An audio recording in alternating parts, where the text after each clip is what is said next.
to remember that the history of America is the history of race. And if it's the history of race, then that means it's the history of racism. And so in the 21st century, we're still trying to have a conversation that just, in many ways, is very difficult to be had. So yes, 70% of Republicans have not voted for Trump. That still means 30% of people have voted for Trump. And to me, that is a very large number because there's so many people who aren't even registered, they couldn't vote for Trump, but they still identify with Trump. And it's not too late for them to register to show up in November. And so, as someone who's grown up in this country, I do see that it's a racist country. Full stop. I teach American politics. I love this country. I love teaching about the history of this country. But it's a racist nation.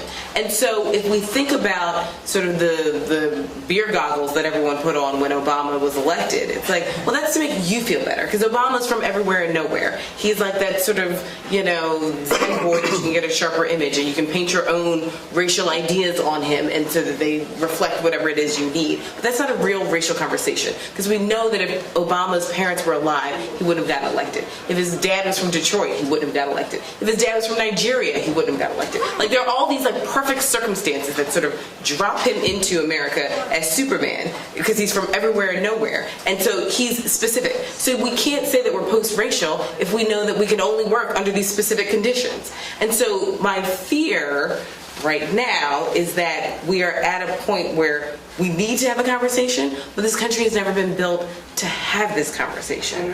And so where do we go from there in a very short period of time, because we have to have this conversation by November 8th, after November 8th, whatever that means. And it's not just about a racial conversation, it's a class conversation, it's an immigration conversation. It's a series of really deep-seated individual, institutional, group, and structural conversations that in many ways go back from yesterday, but also they go back 400 years where we're on these bookends and we're in a really precarious position. Yeah, and can I just say, I always find it interesting that I think black folks and white folks look at this question very differently because it is in exactly these moments where we are talking about these things and we have people protesting and people are calling out injustices that to us is a constructive conversation. That doesn't speak to division, it just speaks to us actually mentioning race. And it's the moments where the question of race, I used to have conversations not that long ago in the city about why is no one talking about race? And I think if you ask the average person, or I would say ask the average white person, they would have said, that there's some kind of racial harmony that is at play. Whereas a black person, you interpret it as we're just not even being seen, we're not being heard, we're invisible. And it's exactly this kind of conversation right now that makes us healthier. Can I just, sorry, really, really quickly, can I just say a quick piece of data? You'll appreciate this. So Americans were surveyed. They asked Americans, how many of you had an African-American friend?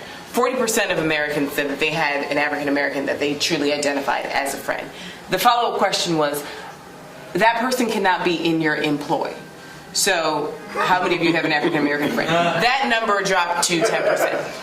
How much? 10%. So we are a very segregated nation, not just, Sunday morning, obviously with church is the most segregated time in the country. We get that. But as far as schools, housing, every facet of our lives, New York is some people say an anomaly, but New York is one of the most segregated and racist cities that I've ever lived in. I've lived in tons of cities, right? And so we have to also be clear about just because you see people of color doesn't mean that you're necessarily interacting with people of color. And I think that's a series of larger conversations that this country has never really allowed itself to have in substantive ways.